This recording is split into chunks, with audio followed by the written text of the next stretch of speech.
Aujourd'hui, je veux vous parler très simplement à propos d'être guidé par le Saint-Esprit. Simplement être guidé par le Saint-Esprit. Dans 2 Corinthiens chapitre 3, verset 8, Paul a dit que, en tant que serviteur de Dieu, il devait s'assurer que les gens obtiennent et soient guidés par le Saint-Esprit. Il a dit le ministère au service de l'Esprit. Ce ministère spirituel qui est de faire que les hommes obtiennent et soient gouvernés par le Saint-Esprit sera bien plus glorieux encore que quand la loi a été donnée. Pensez à cela. C'est ce que je fais, et c'est la responsabilité de tout serviteur, d'enseigner aux gens toute la parole de Dieu, mais surtout enseigner aux gens comment vivre une vie où ils sont remplis du Saint-Esprit tout le temps, littéralement remplis du Saint-Esprit tout le temps. Et je veux encourager chacun d'entre vous aujourd'hui et chaque jour de votre vie à prier pour que vous soyez remplis jusqu'à déborder de la présence et de la puissance du Saint-Esprit. Le monde est dans un état désespéré et quand les gens sont autour d'un croyant, il doit y avoir un débordement qui sort de nos vies, qui fera une différence pour quelqu'un d'autre. Et je veux avoir ce débordement dans ma vie jusqu'au point où je n'ai pas nécessairement besoin de prêcher à quiconque, et je ne parle pas de comme je le fais maintenant, mais quand je vais à la pharmacie ou au supermarché, je veux que les gens sachent qu'il y a une différence dans ma vie. Et je crois que c'est ma responsabilité, en tant que serviteur, d'enseigner tout le conseil de la parole de Dieu, mais particulièrement de savoir plus à propos du ministère du Saint-Esprit. Quand Jésus est monté aux cieux, il a dit « Ce sera en fait plus avantageux pour vous que je m'en aille, parce que si je m'en vais, je vous enverrai le Saint-Esprit. » Jésus ne pouvait être qu'à un seul endroit à la fois parce qu'il était dans un corps, mais le Saint-Esprit est dans nous tous et travaille à travers nous tous, tout le temps, à travers toute la terre. C'est pourquoi Jésus a dit « Vous accomplirez les œuvres que je fais, vous en ferez même de plus grandes. » Chacun tout seul ne fera peut-être pas de choses plus grandes, mais nous tous, si nous travaillons ensemble comme un seul homme, nous pouvons faire de plus grandes choses parce que le Saint-Esprit est en nous tous et il travaille. Donc nous voulons obtenir et être remplis de et guidés par le Saint-Esprit. Maintenant, être guidé par le Saint-Esprit est quelque chose de vraiment majeur. Et j'étais une chrétienne pour beaucoup d'années. Et même si j'aimais Dieu et j'allais à l'église régulièrement, je n'étais pas guidée par le Saint-Esprit. J'étais guidée par moi-même. J'étais guidée par Joyce et ce que je voulais faire, et cela s'appelle la chrétienté charnelle. C'est de cela que Paul parlait quand il parlait à propos de personnes qui étaient charnelles. Mais quand nous apprenons comment être guidés par le Saint-Esprit nous guide hors de l'esclavage et dans la victoire. Il nous montre quoi faire quand nous avons des problèmes dans certaines situations. Il nous guide dans de grandes décisions spirituelles majeures et qui changent nos vies, et il nous guide dans les petites choses de tous les jours qui ne feraient probablement aucune différence pour quiconque d'autre que vous. Nous avons besoin d'avoir ce genre de relation proche avec le Saint-Esprit.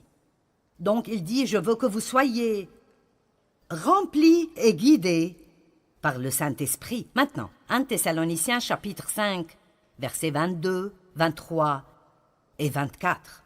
« Retenez ce qui est bon et gardez-vous de ce qui est mauvais sous quelque forme et quelque type que ce soit.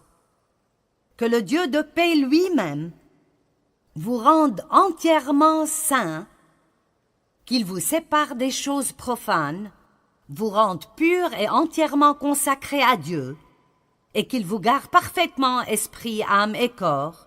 Maintenant comprenez cela. Votre esprit, votre âme et votre corps, votre esprit, votre âme et votre corps. Encore une fois, qu'il vous garde parfaitement esprit, âme et corps, afin que vous soyez irréprochables lors de la venue de notre Seigneur Jésus-Christ le Messie. Et le verset 24, « Celui qui vous appelle à lui est fidèle et digne de confiance, et c'est lui qui accomplira Tout cela, il accomplira son appel en vous bénissant et en vous gardant. Maintenant, je pense que si un jour nous ne serons pas en colère contre nous-mêmes, nous devons peut-être nous comprendre nous-mêmes un peu mieux que maintenant, parce que vous savez que vous pouvez vouloir deux choses différentes en même temps, l'une étant bonne et l'autre étant mauvaise.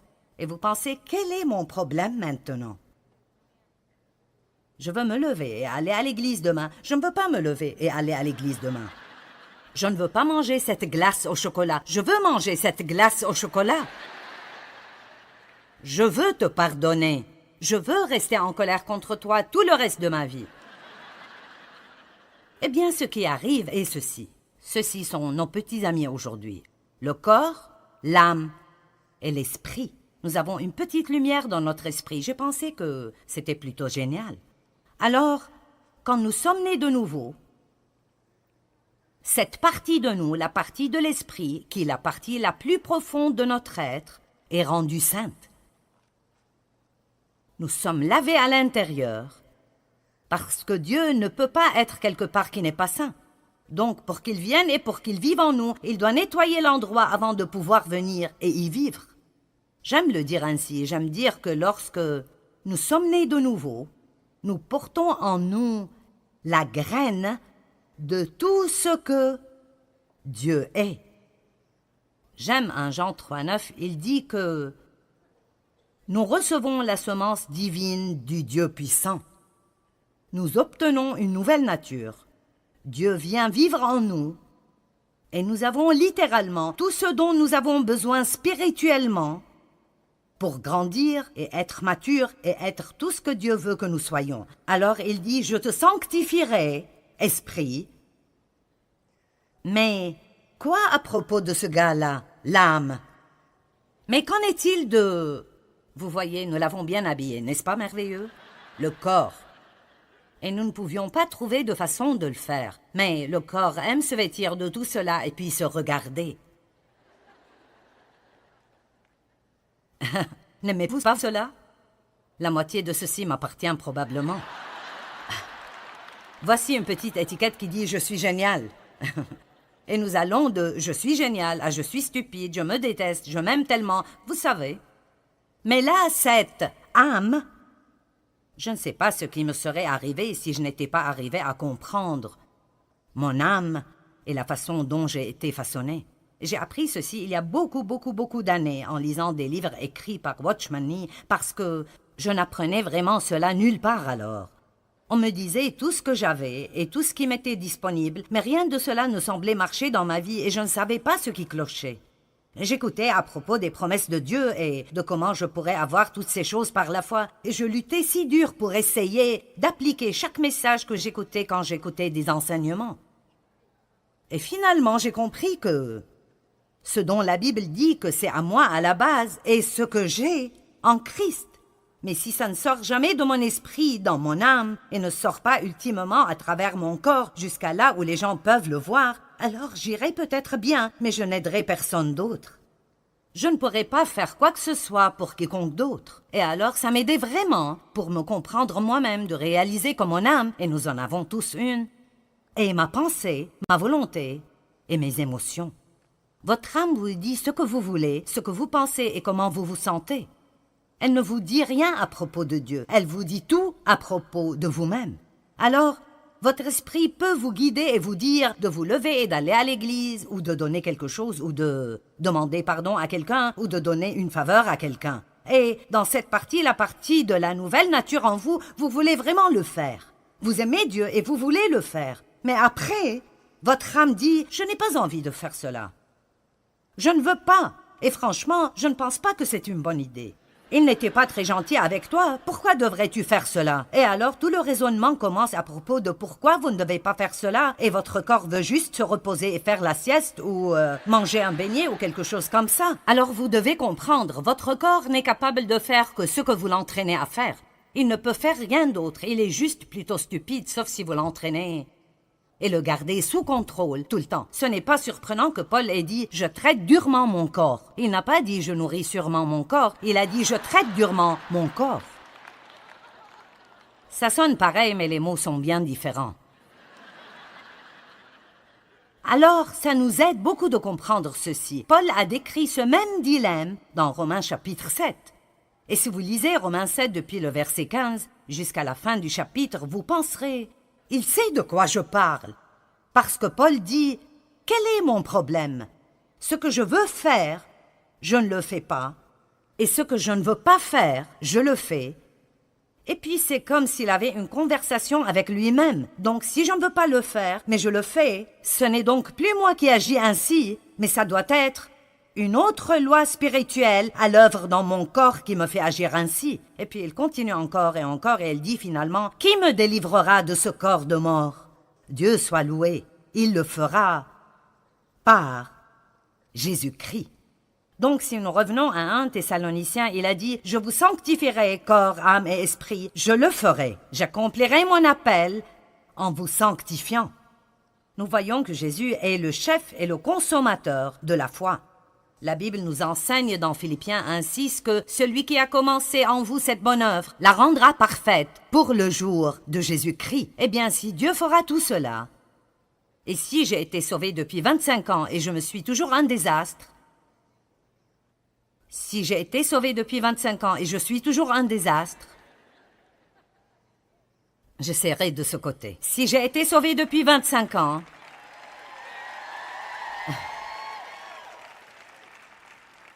est-ce que quelqu'un sait de quoi je parle? Amen. Alors quelque chose va mal. Donc, qu'est-ce qui cloche? Je veux dire, Dieu a promis qu'il le ferait. Mais si ça n'arrive pas, alors, quel est le problème? Eh bien, peut-être que vous ne savez pas comment vous appuyer sur la grâce de Dieu, ni comment vraiment dépendre de lui, ni comment recevoir sa grâce. Mais aussi, peut-être que nous ne coopérons pas avec et ne nous soumettons pas au Saint-Esprit. J'aime dire tout le temps que nous sommes les partenaires de Dieu.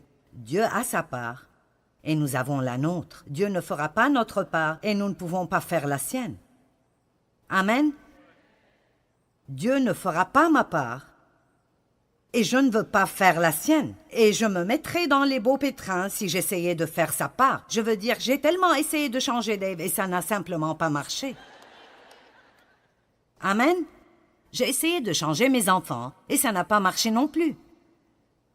Nous essayons toujours de faire des choses que nous ne pouvons pas faire au lieu de faire ce que nous pouvons faire et de laisser Dieu faire ce que nous ne pouvons pas faire. Ça s'appelle la confiance. Dieu veut que nous jouissions de cette aventure. Alors, quelle est notre part? Vous savez, je crois que notre part est d'apprendre à laisser le Saint-Esprit nous guider. Et quand nous sentons que l'Esprit Saint nous demande de faire ou de ne pas faire quelque chose, nous ne devons pas lutter contre cela. Nous devons simplement nous abandonner au Saint-Esprit. Nous avons simplement besoin de dire « D'accord, tu es plus intelligent que moi, je suis passé par là 100 fois. Pourquoi est-ce que je continue d'insister à faire cela à ma façon et de passer par là une fois de plus ? Pourquoi ne pas dire « Tu es plus intelligent que moi, que tu sais ce que tu fais » et simplement abandonner? Mais nous sommes un peu têtus parfois. Ne sommes-nous pas un peu têtus parfois? Peut-être que ce n'est personne d'entre vous, mais je sais que je le suis. Le Saint-Esprit est l'agent de sanctification et quand la Bible parle de la sanctification, même si nous sommes déjà sanctifiés dans l'Esprit, il parle de notre sanctification totale. Totale. En d'autres termes, Dieu veut, je le dirais de cette façon, il ne veut pas juste être gardé dans cette boîte spirituelle. Il ne veut pas juste vivre dans cette petite boîte spirituelle où nous le laissons sortir le dimanche matin pendant 45 minutes et puis nous partons et le reste de la semaine, nous avons un autocollant sur notre voiture et une croix autour du cou, mais nous faisons exactement ce que nous voulons tout le temps. Ce n'est pas le but de Dieu pour nos vies. Son but est que nous nourrissions notre esprit de la parole de Dieu qui commence alors à renouveler nos pensées et puis cette parole commence à agir dans nos vies. Elle change nos pensées, elle change notre volonté et elle commence à contrôler nos émotions. Mais cela n'arrive pas sans que nous disions « Oui Seigneur, c'est ce que je veux dans ma vie ». Vous savez quoi? Dieu est un gentilhomme et il ne nous obligera pas à faire quoi que ce soit. Nous devons le vouloir. Et si vous étudiez le mot « sanctification », c'est le même mot que « sainteté ».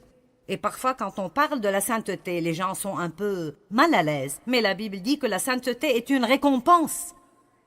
C'est en fait une récompense. Quand vous vivez une vie sainte, c'est une récompense parce que vous ne vous sentez pas coupable et condamné tout le temps à cause de toutes ces choses que vous ne faites pas et que vous savez que vous devriez faire parce que Dieu vous a dit de les faire et vous ne l'avez pas écouté. Maintenant, vous avez des problèmes. Tout le monde reconnaît cette situation-là? D'accord. Tout le monde, bien sûr.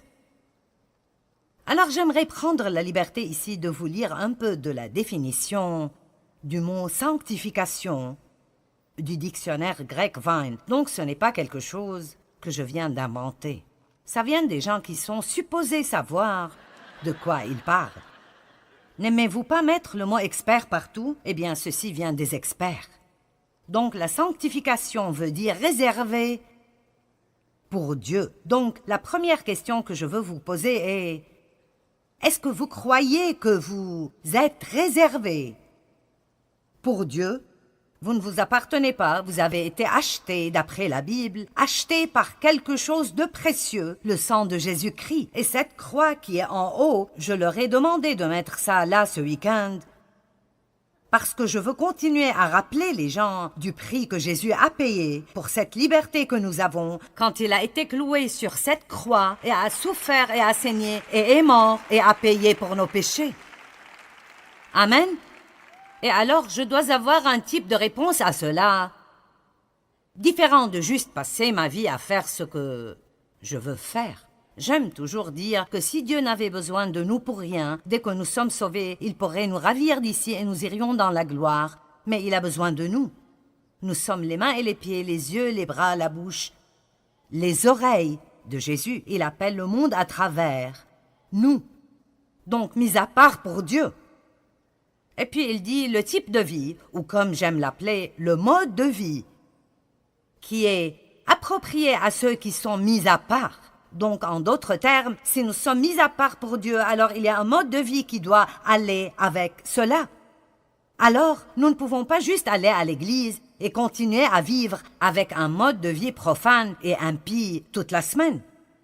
Il y a un certain mode de vie que nous vivons si nous appartenons à Dieu. Nous commençons à penser et à parler différemment. Nous commençons à agir différemment. Nous pardonnons aux gens qui nous ont blessés. Nous ne restons pas en colère contre eux. Nous ne gardons pas tout pour nous-mêmes. Nous apprenons en fait à nous réjouir dans le don.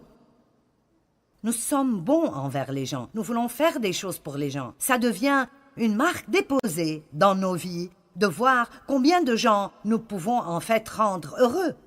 Nous ne sommes pas centrés sur nous-mêmes tout le temps en nous ayant nous-mêmes en tête. En fait, nous croyons que nous appartenons à Dieu et nous nous levons chaque jour pour dire « Dieu, me voici, montre-moi ce que tu veux faire pour moi aujourd'hui, montre-moi ce que tu veux faire à travers moi aujourd'hui, je ne m'appartiens pas, je t'appartiens à toi. » J'aime ce que Jésus a dit « J'ai préparé un corps pour vous. » Et c'est là où nous devons arriver. Nous sommes un corps totalement rempli et inondé de Dieu, comme le dit Paul dans Éphésiens 3, 19, pour que vous soyez remplis jusqu'à toute la plénitude de Dieu.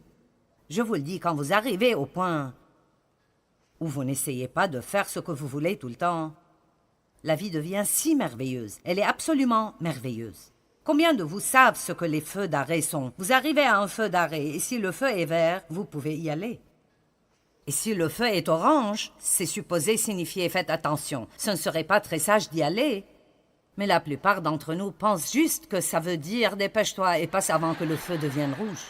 Et donc si c'est un feu rouge, ça veut dire « stop ». Vous savez, je crois que dans notre relation avec le Saint-Esprit, nous avons aussi des feux verts, des feux oranges et des feux rouges. Et nous devons savoir quand c'est orange. Tu devrais faire attention à ce propos. Et quand nous obtenons ce vas-y, et nous entendons Dieu dire « Arrête-toi, ne fais pas ça. Si tu le fais, tu auras des problèmes. » Je veux que les choses marchent bien dans ma vie, pas vous? Donc, nous sommes sanctifiés. Nous sommes supposés vivre une vie qui convient à notre appel. Et après, cette définition est longue et elle dit beaucoup d'autres choses, mais j'aime cette partie. Elle dit « Cette sanctification doit être apprise de Dieu comme il l'enseigne dans sa parole. » Écoutez ceci, et elle doit être poursuivie par le croyant sincèrement et indéniablement. Donc, en d'autres termes, je ne l'aurai jamais si je ne le veux pas vraiment. Et je dois le vouloir, vraiment, vraiment, vraiment fortement. Écoutez cette traduction du dictionnaire grec. Ce caractère saint n'est pas indirect.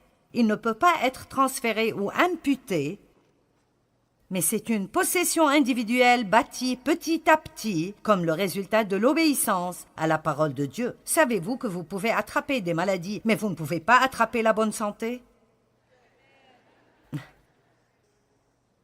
Et vous ne devez pas travailler dur, ni moi non plus, pour être impie. Ça vient naturellement, en quelque sorte. Vous ne pouvez pas juste attraper la sainteté. Vous ne pouvez pas juste aller à l'église et vous asseoir là et écouter quelqu'un en train de prêcher et penser que cela vous rendra saint. Mais vous apprenez des choses et puis vous faites des choix d'après ce que vous avez appris. Et puis petit à petit, jour après jour, votre caractère commence à changer. Je pensais à cela et c'est une bonne façon de le dire. Je l'ai dit, mais j'aime ceci. Ce que j'ai dans mon esprit comme don de Dieu, et vous avez tout ce dont vous avez dans votre esprit comme don de Dieu, acheté par le sang de Christ. Mais c'est là qu'il est, il est dans votre...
Et c'est là qu'il restera si vous n'apprenez pas à être guidé par le Saint-Esprit et à coopérer avec Dieu.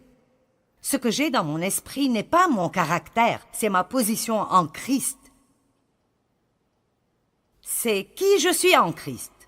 Ça n'a rien à voir avec comment j'agis ou comment je me comporte ou comment ma vie affecte d'autres personnes. Quand nous entendons des prédications à propos de ce qui nous appartient en Christ, nous devons réaliser que ça nous appartient en Christ. Mais si nous voulons vraiment que ça affecte nos vies et la vie des gens autour de nous, alors ça doit sortir d'ici et commencer à contrôler mon âme et commencer à contrôler mes actions. Donc j'aime ça aussi. J'ai dit cela, mais je l'aime aussi. Et j'ai écrit très bien au-dessus de celle-là. Maintenant, écoutez cela. Ce que j'ai dans mon esprit est ce que Dieu a fait pour moi. La façon dont je vis est ce que je fais pour Christ.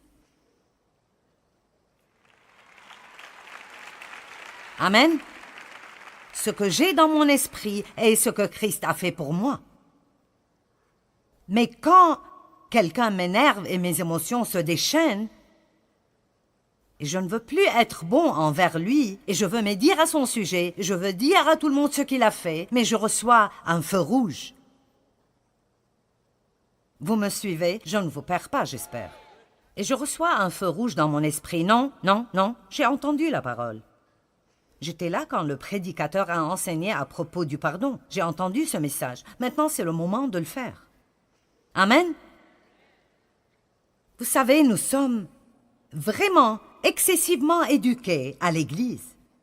Parfois, je ne pense pas qu'on a besoin d'un message de plus. Nous avons juste besoin d'appliquer ce que nous avons déjà.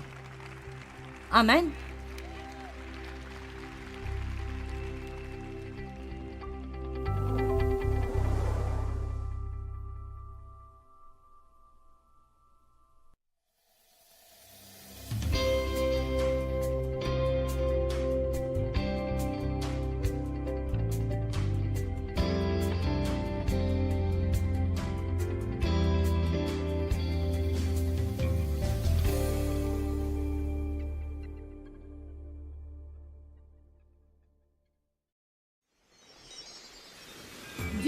déjà préparé quelque chose pour vous, mais vous, êtes-vous prêt à recevoir ce que Dieu vous a préparé? Restez avec nous dans Jouissez de votre vie.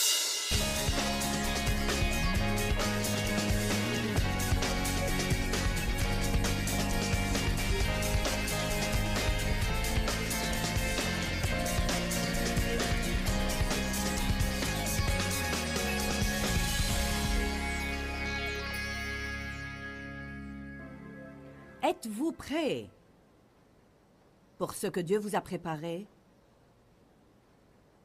Et vous savez, si vous ne l'êtes pas, quoique Dieu vous ait déjà préparé des choses, vous ne les recevrez jamais.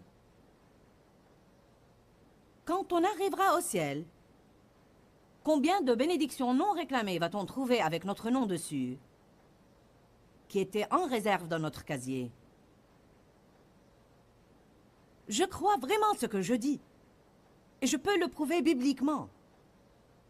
Quand Dieu a posé les fondements de la terre, et même avant même qu'on ait existé dans le sein maternel, comme Dieu voit la fin dès le commencement, et qu'il sait ce qu'est sa volonté pour chacun de nous, Dieu a des bénédictions incroyablement merveilleuses, formidables et radicales.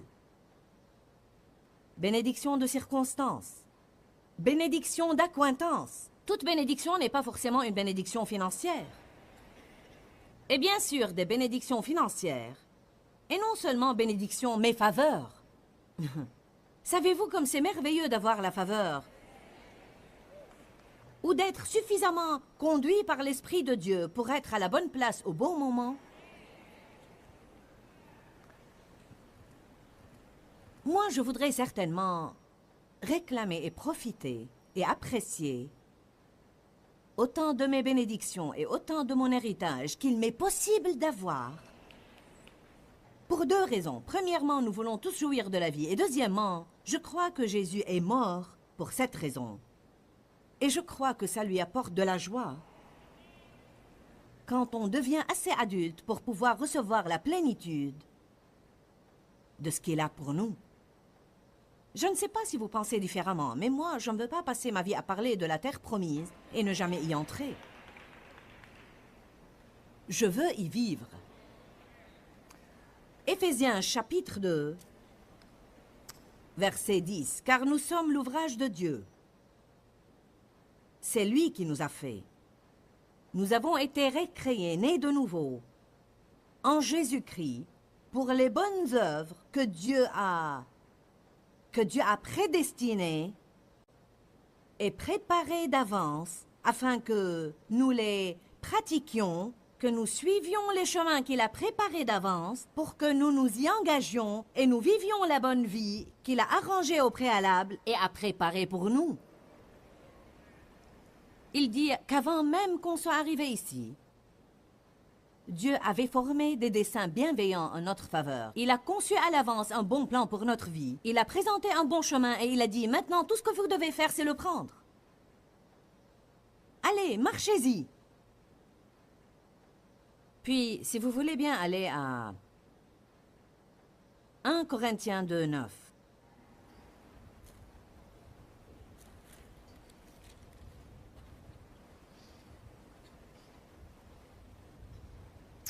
Dans une certaine mesure, recevoir. Je voudrais éclaircir ce point avant de lire ce verset. Recevoir la plénitude de votre héritage, c'est en partie croire. En fait, le verbe croire signifie recevoir et le verbe recevoir signifie croire. Pour être très franche avec vous, on a toujours jusqu'à présent beaucoup de problèmes avec ce qu'on croit. C'est tellement difficile de ne pas croire ce qu'on voit devant nous. Dans l'économie de Dieu, et ce que j'entends par l'économie de Dieu, c'est la manière dont Dieu fait les choses.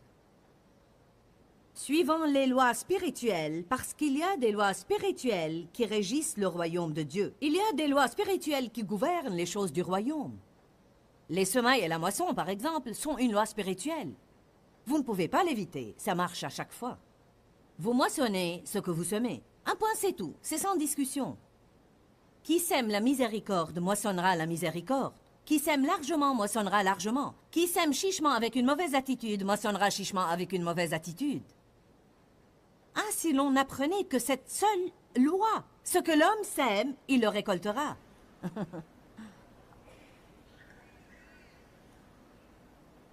Mais dans l'économie de Dieu, on doit toujours croire ou apercevoir quelque chose dans l'esprit avant de le voir s'accomplir dans le naturel. Que recèle l'avenir? Pour demain, qu'est-ce que l'avenir nous réserve? Alors je dois vous demander, bon, que voyez-vous? Certains ne voient rien. Je vais vous dire quelque chose. Travailler dans le domaine de l'esprit et retirer des choses de l'esprit par la foi, c'est une sorte de travail. C'est un travail spirituel, mais ce travail est du genre qui exige un effort. Un effort spirituel. La prière demande un effort. Utiliser son imagination pour des saintes choses demande un effort. Ne faites aucun effort pour que votre imagination aille dans une mauvaise direction. Mais Dieu nous a donné cette imagination pour un but saint. Cela sera le sujet de mon enseignement pour demain. Oh mon Dieu! On doit examiner ce que l'on croit encore et encore. Qu'est-ce que je crois? À quoi je m'attends? Qu'est-ce que je pense? Qu'est-ce que je recherche? J'aime beaucoup Romains, chapitre 15, verset 13. Il dit que la joie et la paix se trouvent dans la foi. Si ma croyance est correcte, je serai en paix. Si ma foi est exacte, j'aurai la joie. Recevoir en partie, c'est croire. Vision, espérance, foi, désir, toutes ces choses font partie indispensable de recevoir. Si vous n'avez aucune vision, vous n'allez rien recevoir. Je pense que c'était hier soir ou ce matin que je vous ai dit comment j'avais pris ce saut de la foi selon Éphésiens 3:20 qui dit « Dieu peut faire au-delà, infiniment au-delà, de tout ce que nous pourrons jamais oser espérer, demander ou imaginer. » Vous devez espérer avec hardiesse, prier des prières audacieuses et avoir foi pour de grandes choses. Je préfère avoir foi pour beaucoup et n'en recevoir qu'une partie, que d'avoir foi pour rien et en obtenir le tout.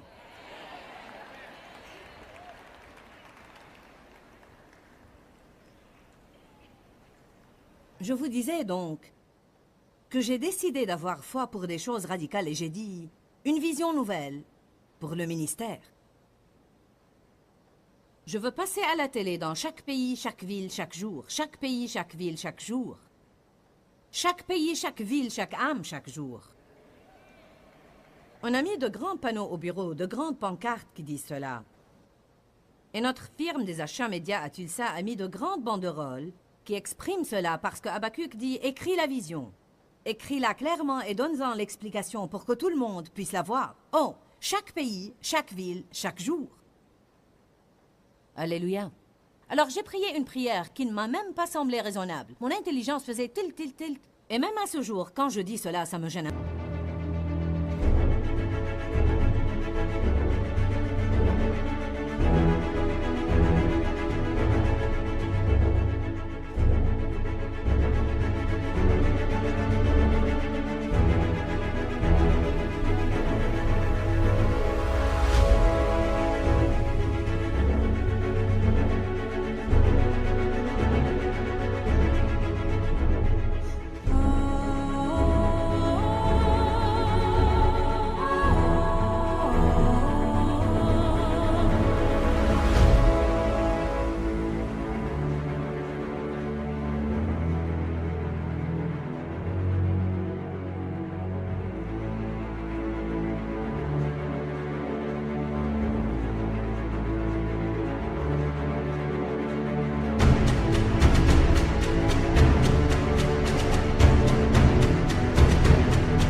Mais vous pouvez même faire les choses qui vous embarrassent. J'ai dit, Éternel, je te demande de me laisser aider chaque personne sur la face de la terre.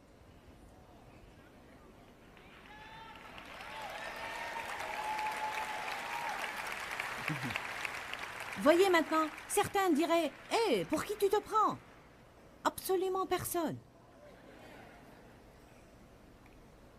Mais s'il peut faire au-delà de ce que je peux oser espérer ou imaginer, et si j'ai assez de hardiesse pour le prier,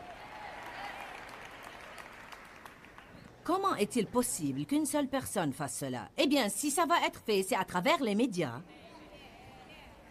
Et il est évident que Dieu m'a ointe pour un ministère de médias. Et donc, je vais le pousser autant que je peux le pousser jusqu'à ce que Jésus revienne me prendre. Je n'essaye pas d'être insolente ou prétentieuse. Je dis simplement, pourquoi ne pas essayer d'obtenir la médaille d'or? Pourquoi ne viser que l'argent ou le bronze quand vous pouvez ambitionner l'or? Amen. Si vous allez faire quoi que ce soit de grand, vous allez devoir pousser au-delà de ce que les gens pensent. Si vous n'avez foi pour rien, vous ne recevrez rien. 1 Corinthiens 2, 9. Mais au contraire, comme il est écrit, ce que l'œil n'a pas vu, ce que l'oreille n'a pas entendu, et ce qui n'est pas monté au cœur de l'homme, tout ce que Dieu a préparé, fait et tient prêt pour ceux qui l'aiment vraiment, lui portent une déférente affection, lui obéissent promptement et reconnaissent avec gratitude ses bienfaits. Il dit, votre œil n'a pas vu, votre oreille n'a pas entendu, et ça n'a même pas pénétré le cœur de l'homme, toutes les merveilles ou les grandes choses que Dieu a préparées, a déjà apprêtées et a préservées. Allez! Pasteur Donna me disait aujourd'hui qu'il vient d'emménager dans une nouvelle maison qu'elle a récemment acquise. Elle m'a dit qu'elle a loué dans un entrepôt 3 casiers qui consignent des boîtes pleines de trucs qu'elle doit encore déballer. Eh bien, vous avez un casier dans l'entrepôt du ciel. Vous avez une consigne de bagages au ciel qui a également beaucoup de choses qui doivent être réclamées et déballées. Y a-t-il quelqu'un selon l'esprit qui le croit? Pouvez-vous le sentir dans votre esprit? Vous n'avez pas nécessairement pris sur l'Évangile avec votre intelligence. Mais vous connaissez la vérité. Vous le sentez juste là, quand c'est vrai. Dieu a conçu une vie fantastique pour chacun de vous. En fait, si vous allez, et je pense qu'on va le faire quelques instants, allez au chapitre 4 de Galates. Vous voyez, la vocation principale de ma vie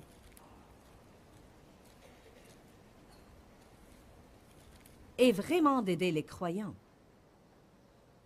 On me désigne comme évangéliste parce que les gens appellent tous ceux qui voyagent par ce nom ministériel.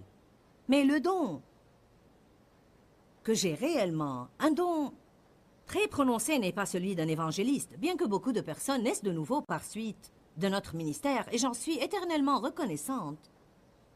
Mon appel est plutôt aux croyants pour leur apprendre à grandir et à devenir adultes, pour qu'ils saisissent ce que Jésus est mort pour leur donner. Voilà pourquoi c'est vous que j'ai à cœur. Ça me brise le cœur de voir des gens vivre dans la pauvreté quand elles peuvent avoir la prospérité. Ça me fait de la peine de voir les gens passer leur vie déprimés quand la joie leur est aisément disponible. On a besoin d'instruction.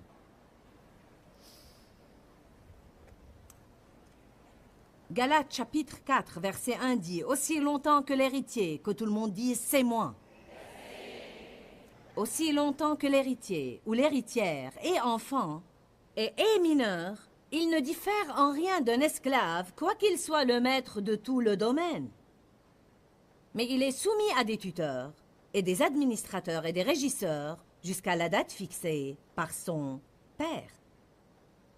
Bon, on peut expliquer ces versets de plusieurs manières, mais ce que Dieu m'a montré il y a longtemps, c'est que l'Esprit Saint est comme le régisseur. Jésus a dit quand il est parti, j'enverrai l'Esprit Saint pour me représenter, pour être à ma place, et il vous enseignera la vérité.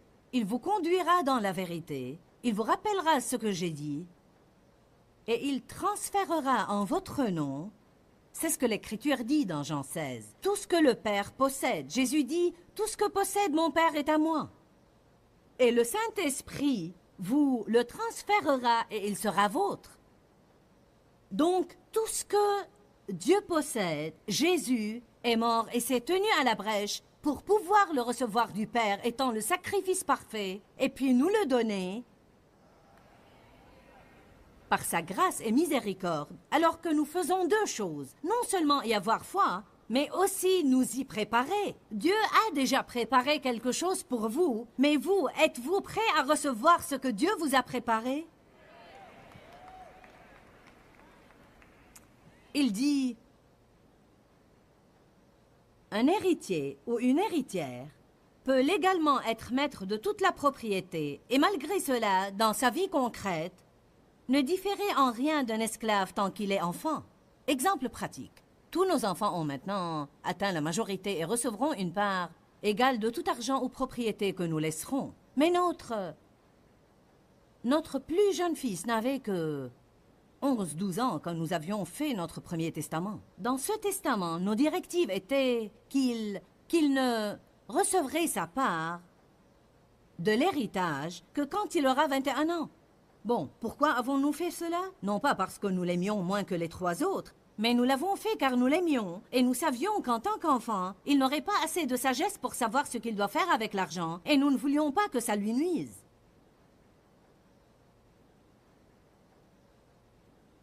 De même, Dieu a également un héritage pour nous tous.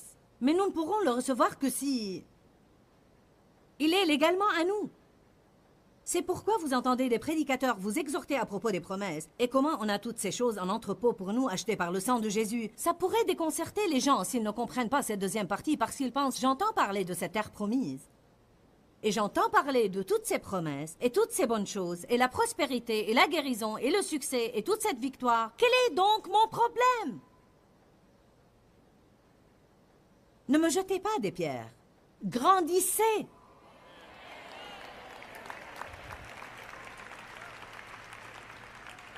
On est tous en cours de progrès, c'est pourquoi vous êtes ici.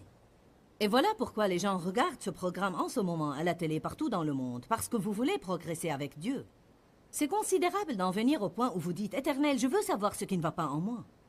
Je veux savoir où je sors des normes. Je veux vraiment savoir dans quel domaine je ne te plais pas, et je veux changer. Je n'ai pas peur du changement. Je n'ai pas peur de la vérité. Savez-vous comme c'est merveilleux de dire « Dis-moi la vérité, je n'ai pas peur de la vérité. » Mais vous savez, dans Hébreux, chapitre 5, allez-y pour un instant.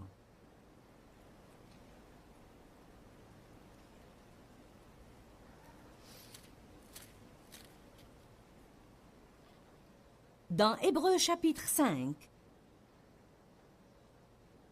à commencer par le verset 12, Paul dit à ses croyants remplis du Saint-Esprit, baptisés dans le Saint-Esprit et qui opèrent dans ses dons, il leur dit, « Vous qui depuis longtemps devriez enseigner les autres, vous avez encore besoin qu'on vous enseigne les principes élémentaires des paroles de Dieu.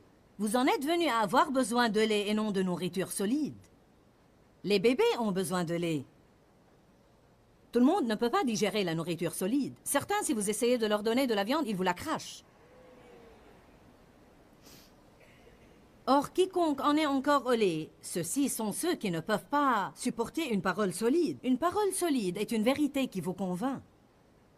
Une parole solide est une vérité qui a quelque chose à dire sur votre comportement, et non simplement sur les bénédictions qui vous sont entreposées.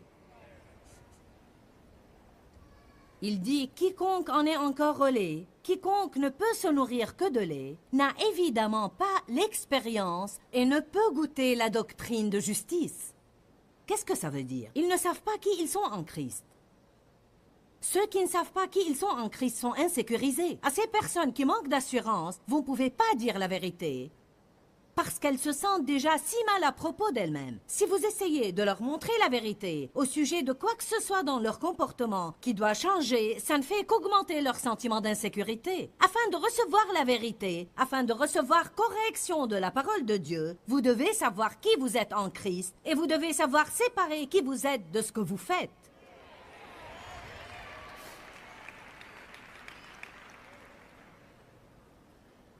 Vous voyez, une personne qui sait vraiment qui elle est en Christ. Prenons par exemple aujourd'hui, parlons des Personnes qui sont vraiment créatives et comment on trouve parfois si difficile de corriger une personne dont l'esprit est créatif.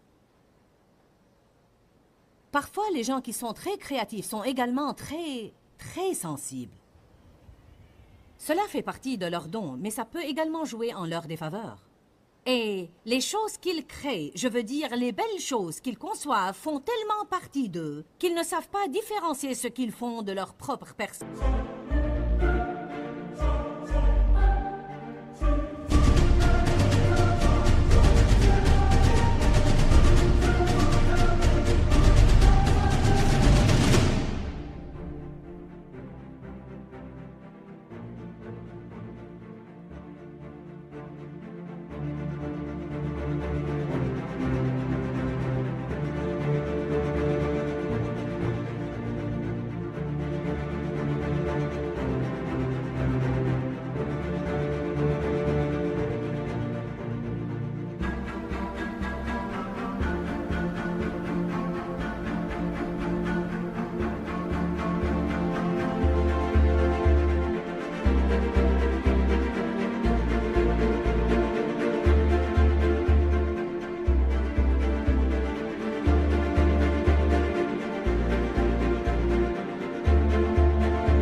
Et s'ils produisent quelque chose que quelqu'un n'aime pas, ils en sont ravagés. Ainsi, on peut trouver difficile parfois de travailler avec des gens vraiment créatifs. Parce que si j'ai employé une équipe de personnes créatives dans les domaines de l'art, les médias, le marketing et la télé, je les ai engagés pour me fournir quelque chose qui me plaît et non pas ce qu'ils apprécient. Ainsi, s'ils me montrent quelque chose qu'ils aiment, ça peut être très bon, ça n'a peut-être absolument aucun problème. Mais si ce n'est pas à mon goût et je veux qu'ils le changent... Et puis parfois, mes employés ne sont pas comme ça maintenant, parce qu'on a dû élaguer quelques-uns. Parce que franchement, c'est très difficile de travailler avec quelqu'un comme ça. Je suis trop occupée pour être prévenante et complaisante envers tout le monde à tout moment. Je ne veux pas être odieuse, je ne veux pas être grossière et rude, mais... je veux juste ce que je veux. Et si je signe le chèque de paie, vraiment, il n'y a aucun mal avec votre travail. Je leur dis, ce n'est pas qu'il y a un problème avec ce que vous avez fait. Ça peut être génial pour vous, mais ça ne me plaît pas. Et je vous ai engagé pour faire ce qui me plaît.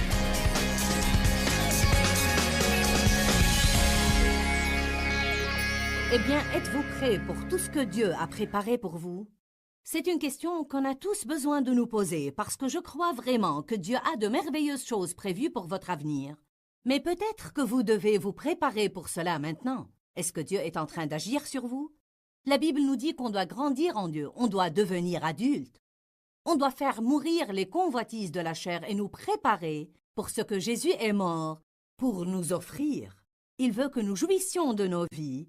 Et on doit réclamer le plus possible de cet héritage qui est le nôtre. Je vous encourage aujourd'hui à faire que ce temps dans votre vie soit un temps de préparation pour ce que Dieu a conçu pour vous à l'avenir. Que recèle votre avenir?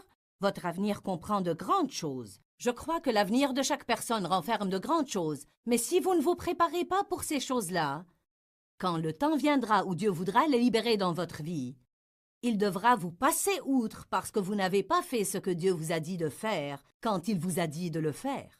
Croyez-moi, l'obéissance est très importante. Et non seulement l'obéissance partielle, mais l'obéissance complète. Pourquoi, Seigneur, pourquoi? Dans ce livret, Joyce Meyer nous enseigne à travers la parole comment être délivré de la confusion. Pour obtenir ce livret gratuitement, écrivez-nous à Joyce Meyer, boîte postale 40095-6300 Larnaca, Chypre. Ou bien visitez notre site web www.joycemeyer.org/fr.